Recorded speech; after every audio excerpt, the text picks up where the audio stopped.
All right. Thank you. Okay, look, I want to talk to you today about a park proposal. As Patrick said, I work for the National Parks Association New South Wales, and I guess we're an organisation that has three key sort of foci to our work. One is that we're a bushwalking club, and I guess that really comes from that deep relationship between the conservation movement and the bushwalking movement, and the idea that engagement with nature is the best way of building a foundation for support for nature. We spend an unfortunate amount of our time contesting poor decisions that government makes around the management of our national parks, and that tends to be around inappropriate developments being proposed in protected areas. But the most exciting part of our work by a long shot is in fact thinking about what the next generations of national parks look like in New South Wales and more broadly in Australia. And that's given added sort of emphasis over the last year or so by a lot of people are probably aware that the IUCN, the International Union for the Conservation of Nature, has had a target from just over a decade now of 17% of land and 10% of waters requiring protection globally. And Australia was signatory to that target. Just last year, bizarrely, Prime Minister Morrison signed up to a thing called the High Ambition Target, which actually lifted those aspirations from 17% to 30%. And in New South Wales, we've got barely 10% at the moment. So it's a fairly high aspiration. The project I'm going to talk to you about, the Great Koala National Park, is really about stopping with the, I guess, the itsy bitsy approach to park acquisition and really thinking about where are the big landscapes where they have a scale and a robusticity sufficient to be able to protect in the face of major changes to come. And by that I mean, you know, the species distributions we expect to change through climate change, the impacts of megafires, and connectivity is really the heart of it. So Great Koala National Park, I'll just skip over NPA. It's a concept that really came from the local community of the Mid-North Coast, specifically around Belgium. And it was so, I guess, visionary that we were more than happy to jump on board and champion the concept, and has sort of, I guess, acted as a bit of a crucible for the development of the details of what it actually might look like. This is a park proposal which is 100% about existing public lands. It's not looking to acquire private lands. That's not to say that private lands won't be important in terms of connectivity, and we'd love to see situations where there were people entering into various sort of commitments, whether through biodiversity conservation trust covenants or other mechanisms to increase the connectivity of what we're talking about. But this is not really about the acquisition of private land. This is purely existing land already owned by the New South Wales state government. The area we're talking about wraps up 47 existing reserves, by which I mean national parks, nature reserves, state conservation areas, Aboriginal areas, which are a specific category under the Parks Act. This isn't talking about Indigenous protected areas, just that particular class. And it proposes the transfer of 45 state forests. The final boundary specifically designed to exclude hardwood plantations. So when I talk about state forests, I'm not talking about softwood plantations. I'm not talking about hardwood plantations. I'm talking about public native forests. We're expecting that the final area will be in the vicinity of about 315,000 hectares and include 175,000 hectares of former state forests. 315,000 hectares is starting to get you up into a very, very small cohort of reserves nationally, forest reserves nationally, where you're up in that 250,000 to 500,000 hectares. And, you know, in the New South Wales context, that's places like Wallamai, it's places like the western flanks of the Kosciuszko and the southeastern forest. But there are not many places where you can actually have an integrated landscape, a protected area landscape at that sort of scale. generally speaking, it is the mid-north coast. It's between Red Rock in the north, Southwest Rocks in the south, and roughly as far out as Dorrigo or Washbill. And here's a terrible map of what we're talking about, but essentially the green bits are the existing national parks and their allies, so nature reserves and whatnot, and the yellow are the state forests that we're talking about. Last year, the Greens through Kate Fairman actually put a draft bill through the Parliament, which specified precisely the national parks we're talking about and precisely the state forests we're talking about. So this is all on the public record.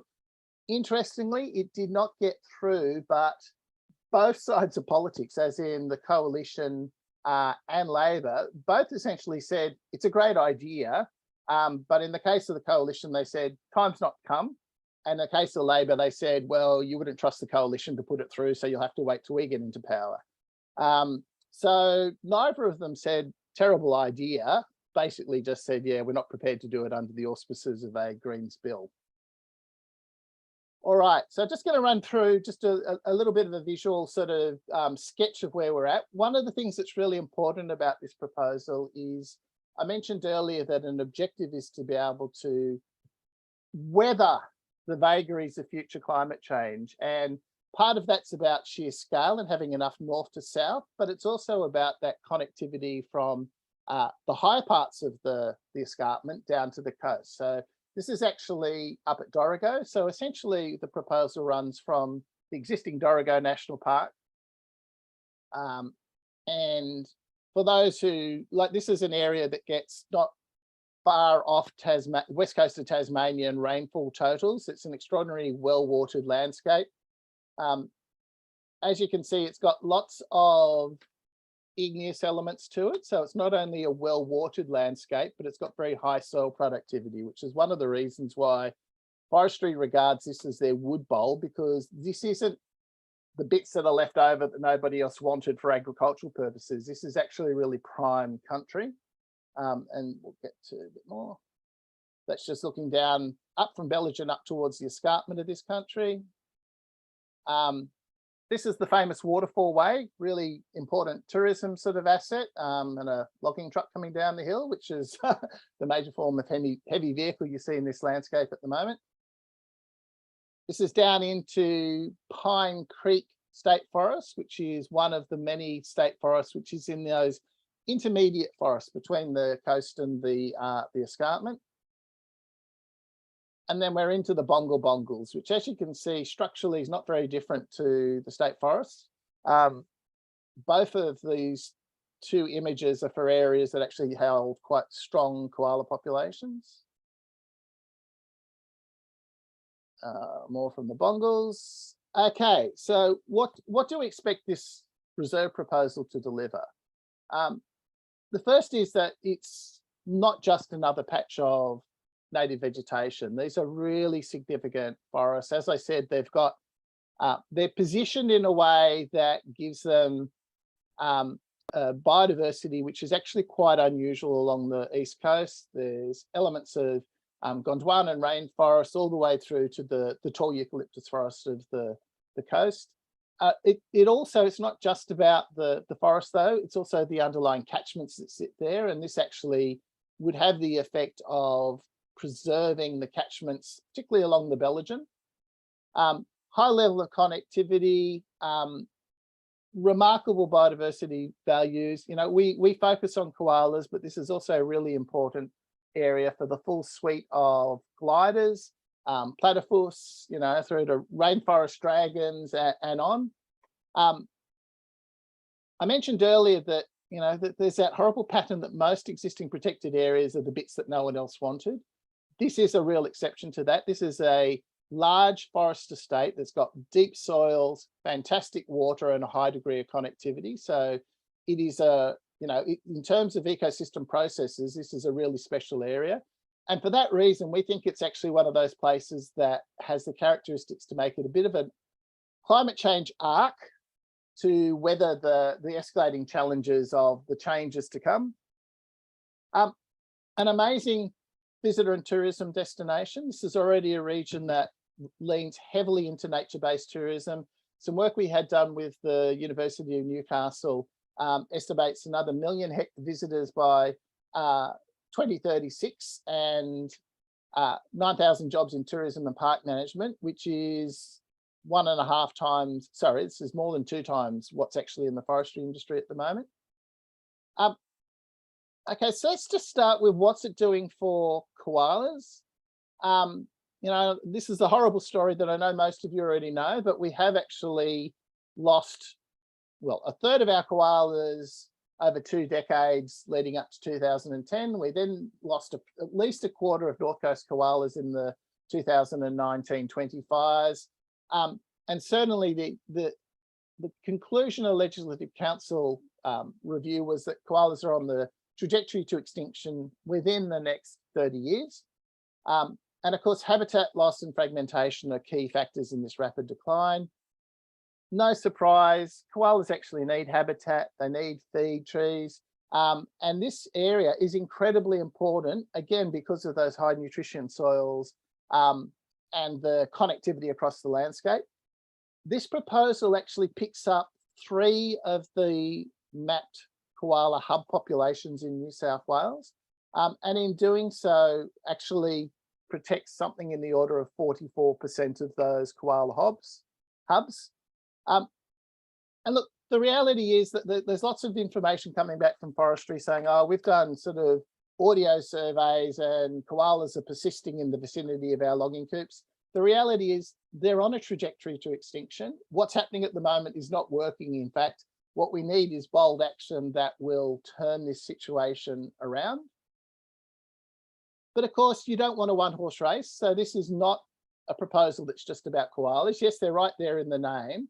But this is really about a forest estate which is high functioning, it's incredibly heterogeneous, it has a large variety of habitats and species, it's well watered, deep soils, producing water, clean water and air, and sequestering and storing massive amounts of atmospheric carbon, and an extraordinary opportunity from a tourism point of view. So we see this as not just about koalas, but an opportunity for nature to survive and flourish.